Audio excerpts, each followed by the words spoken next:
Hi, Misha here, and in the past I've done a couple of videos already on Chinese jet aircraft. The first one I covered the J-11B, the J-15, the J-16, and the second one I covered some real modern ones like the J-20 and the J-31. So in this one I thought I would kind of cover the rest. And as in those videos, these models are 1/72 scale diecast from Air Force One. Over here we have the J-8B interceptor. In the middle we have the JH-7 fighter bomber, and on the right we have the J-10, which is a multi-role medium single engine plane, the most modern of these. So yeah, thought we would just kind of cover these, the history and the service, and talk a bit about the Air Force One models. So with that said, let's get into it. Alright, the Shenyang J-8, or specifically this is the J-8B. NATO reporting name, Finback. This is considered a high-speed, high-altitude interceptor, high-performance plane. And it's very important to Chinese aviation because it was really the first domestic design to go into production. But it did take a while. This started off in 1964. The Chinese People's Liberation Army Air Force requested Shenyang design a new high-performance interceptor to combat modern American bombers, supersonic bombers, as well as fighter bombers like the F-105 Thunder Chief. Now, Shenyang was manufacturing the MiG-21 under license as the J-7, and also had previously manufactured the MiG-19 and MiG-17 under license. So work did begin on the original J-8. There was even an early test flight in 1969. And it was based, the first version, heavily on the MiG-21, but trying to address some of its deficiencies, especially its limited ability to carry ordnance payload. But then the Great Cultural Revolution happened in the 70s, so production was basically shelved for a decade. It would not be until 1979 that the original J-8 would be put into pre-production and then put into service in 1980. Now, the original J-8 had a very MiG-21 looking nose and to some extent wing, but it was a much larger aircraft with 7 total hardpoints. It was designed primarily and initially only as an interceptor, but it was limited by its radar and missile compatibility, so it was really had a limited range to some extent and was best used daytime. It wasn't really all-weather capable. To that end, the J-8-2 program. Sorry for the weird cut. My camera's been acting up. I think the memory cards, it's been used a lot, so I put in a new card. Hopefully this works. As I was trying to say before I was rudely interrupted by a computer, with the shortcomings of the J-8 known, work began on the J-8-2 project in 1982. And they really wanted to extend its range and capability. And what really helped them, in the 1970s, China acquired some MiG-23s. Not so much from Russia, because they weren't on awesome terms with Russia at the time still, but rather from Egypt. So they studied the technology, especially the radar and the missiles from the MiG-23, and they worked on the J-8-2, and the prototype first flew in June of 1984. And after a few last-minute tweaks, it was introduced into PLAAF service as the J-8B. Now, it had a lot of changes, but it's still kind of the basic same plane. They tweaked the airframe for better aerodynamics, better handling, better performance. They got rid of the MiG-21 type nose, going to a more kind of modern, conventional style. They replaced the two 30mm cannon with one 23mm Shipka. They gave it beyond visual range capability with an enhanced radar. They also made it all-weather capable, and they expanded its envelope of ordnance it could use, including medium-range air-to-air missiles. And also, quite importantly, they gave it a secondary use as a fighter-bomber, so they gave it some ground attack ability, very much noticeable from the MiG-23. The original J-8 was capable of Mach 2.2. The J-8B was slightly faster. It could get up to Mach 2.4, although routinely they restricted them to 2.1 to 2.2 for safety reasons. Has a maximum altitude of a little over 59,000 feet. It's a very long aircraft at over 70 feet, but also very narrow at a wingspan of under 31 feet.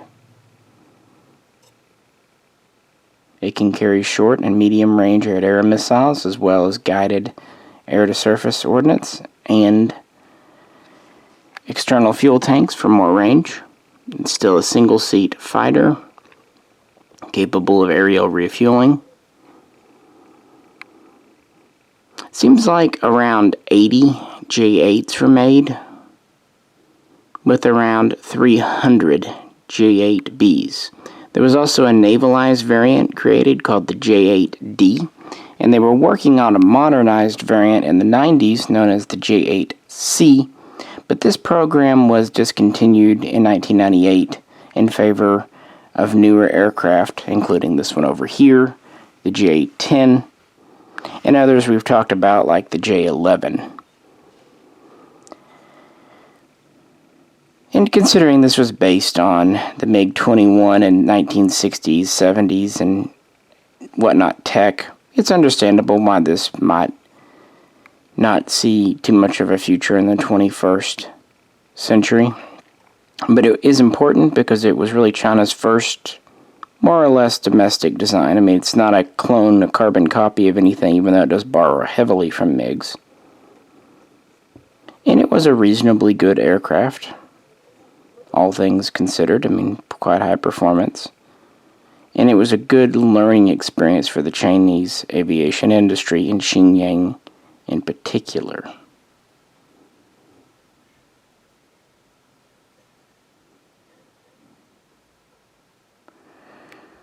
With that said, let's move on to one of its counterparts. The Shenyang JH-7, NATO name Flounder.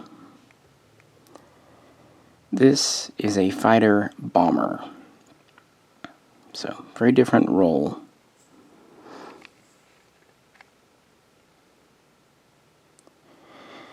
Whereas as the J-8B is being slowly but surely phased out of Chinese military service and was primarily used by the Air Force, the JH-7 is very much still in service and used by the Air Force and Navy. This dates back to the 1970s when China identified a need for a modern fighter bomber ground attack. And at first they looked at foreign designs and looked at foreign partners to maybe kind of design with. It just didn't have any luck, and of course again there was a little political turmoil. So in 1983 they officially just authorized China to develop a design, and the Xi'an company was chosen. They worked on it for several years, and by 1988 they had around 6 prototypes ready, and the first flew in December of that year. Afterwards, around 12 to 18 prototype and pre-production models would be handed over to the military for testing and evaluation in the early 90s, and then it would be officially put into service as the JH-7 in 1992. They would also attempt to export these, marketing it as the FBC-1 for China, for Fighter Bomber China 1, known as the Leopard. A little better name than Flounder, probably to their taste. So what exactly do we have? The original JH-7 had a total of 7 hard points, 4 under wing, 2 wingtip, and 1 centerline. But in 2004, a new version, JH-7A, was introduced. It had 2 extra hard points under the wings for a total of 6 now, for a total of 9 all told. It could carry more payload, had a modernized system, more powerful engines. Originally, the JH-7 was built with British Rolls-Royce engines, later license produced in China as the WS-9 engine. Has 2 of them. This is a 2-seat design. You notice it's a tandem. Originally they had 2 versions. They were going to do a tandem for the Navy and then a side-by-side for the Army, but in the 80s they decided to scrap that and just go to a tandem for both services.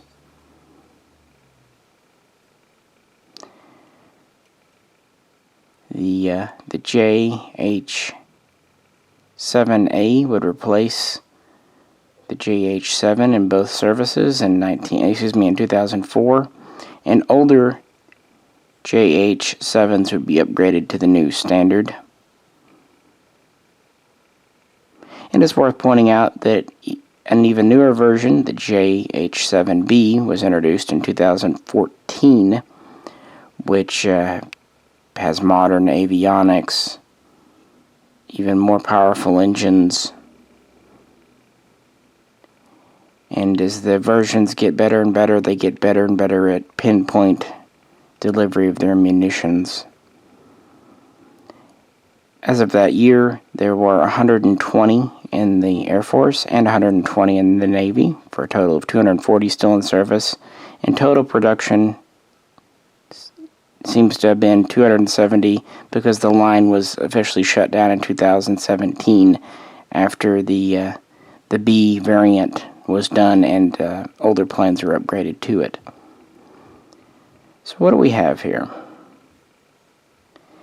Another big plane at over 73 feet long with a wingspan of 42 feet. The originally could carry 2 anti-ship missiles under the wings. Newer versions can carry 4. Today it can carry up to 20,000 pounds in ordnance. It has limited air-to-air capability, mostly just there for defense.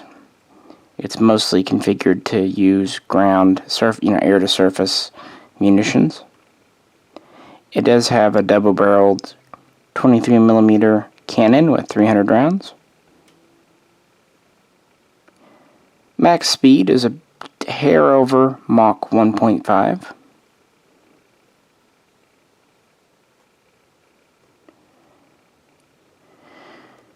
And it's still very much in Chinese service today, with no plans to retire it anytime soon.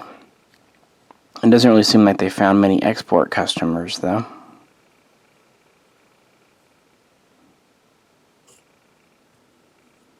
And it's really compatible with any modern Chinese munitions that you can think of, especially, like I said, air-to-surface types.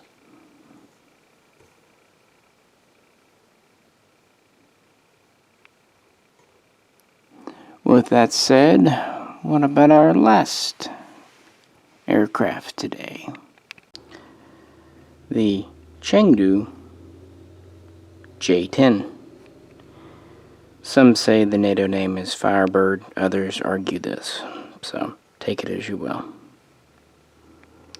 Very modern looking aircraft. Single seat, single engine.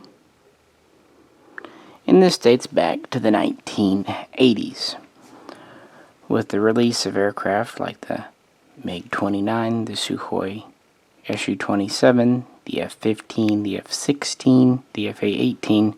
China felt like it needed a modern air superiority fighter. And the project, known as Project 10, was authorized in January of 1988, and the work was given to Chengdu to design it and manufacture. So they would work throughout the 90s, but the 90s were a time of changing needs and changing technology. So this kind of morphed from an air superiority fighter to more of a multi-role fighter. So less F-15, more F-16.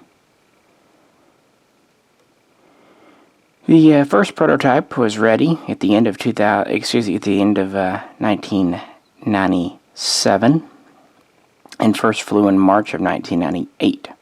And after a successful test flight, that was when the J-8C upgrade was suspended. With that, the Chinese People's Army Air Force would take possession of first test models in early 2003 and declare it combat ready at the end of that year. So it went from being kind of low rate pre-production to authorized for full production. And going into military service. It's also worth pointing out that in 2008, the radar was significantly upgraded with 21st century tech, and in 2010, the most recent version, the J-10C, went into service. And they have pursued foreign customers with this, marketing it as the F-10. So what do we have here? Well, compared to the rest, it's a relatively small aircraft. 54 54 feet long, 32-foot wingspan. As you can tell, it's a delta wing and has canards for maneuverability at lower speeds and shorter takeoff and landings. Has a pretty good max altitude of 59,000 feet and a max speed of about Mach 2.2. Originally, it was fitted with one Russian Saturn engine, but more recently it started relying on the Chinese WS-10 engine, which, while it had a rocky start, is getting better all the time. It has a total of 11 hard points under the wings and fuselage. Now this model here is of a demonstrating plane, so it doesn't have the ordnance, although the model has the slots for them. It's mostly designed to carry air-to-air missiles and light to medium air-to-surface. It can lift about 13,000 pounds. Some sources say 15, but 13 seems to be the practical limit. It also has a 23mm Shipka cannon like the others here, so it's not without defense. And is just generally a modern aircraft, and has been produced in the most numbers of all three we've talked about today. They've built over 425, and the production line is still officially open, although with the J-20, who knows how long that might last. This is pretty much used by the Chinese Air Force. The Navy doesn't really have a version. They've been doing other things. And China's been pretty aggressive about marketing this to nations like, for example, Argentina.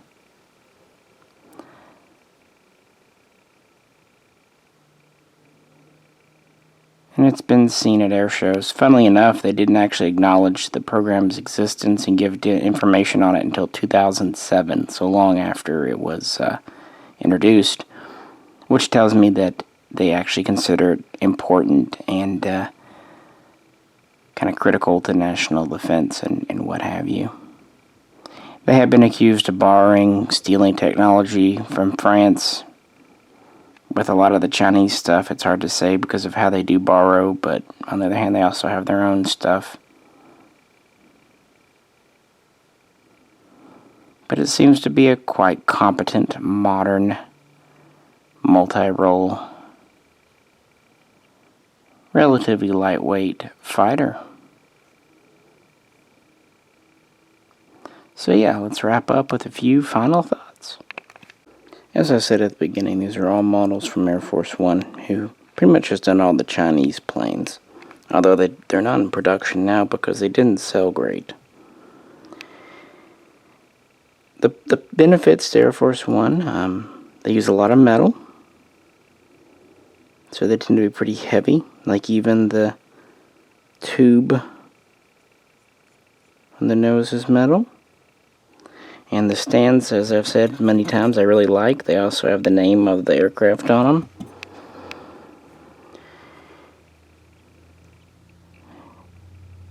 them. These have some moving parts, as you've seen. But the gear are in the down position. New Air Force One models, although I haven't seen it in the Chinese series, but you know, the newer ones have gears up or down though. Also, newer ones can have ordnance on or off, whereas the older ones, they came glued on, but of course you can always pull them off and glue them back. Some, like this one, the canopy is closed. Others, you can open the canopy. In fact, both canopies open.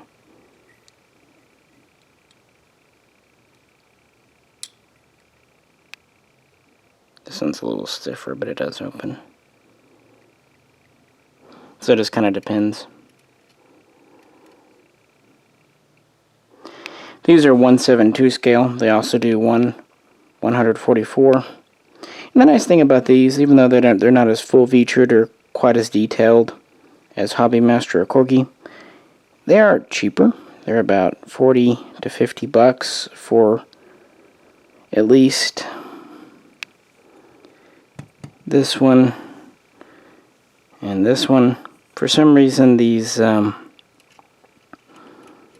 leopards here are more expensive. Could just be because they're just physically a bigger model that costs more to make, because they're pretty fully loaded down too. And these do come with pilot figures inside, which is nice. This one did not have a pilot, but I put a Hobbymaster one in. An F-16 pilot fits just right.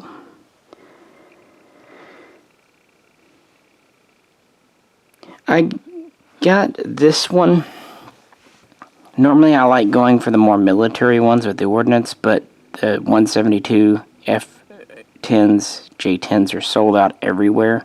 I got the last one at Diecast Supermart, and it was on sale to boot that, so getting the last one and paying a sale price will trump getting exactly the one I want and having to pay a lot more just about every time with me.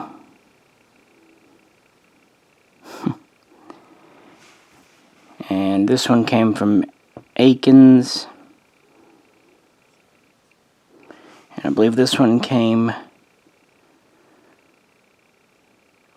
from Pete's. Actually, scratch that. I think I mixed that up. This one came from Aikens. And this one came from Pete's. Yeah, that sounds right.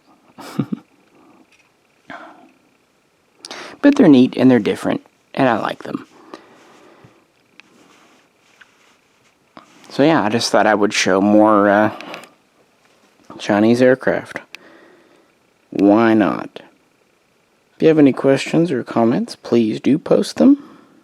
As always, I appreciate it, and if you could like, share, and subscribe. This is Misha, and I will catch you very soon next time.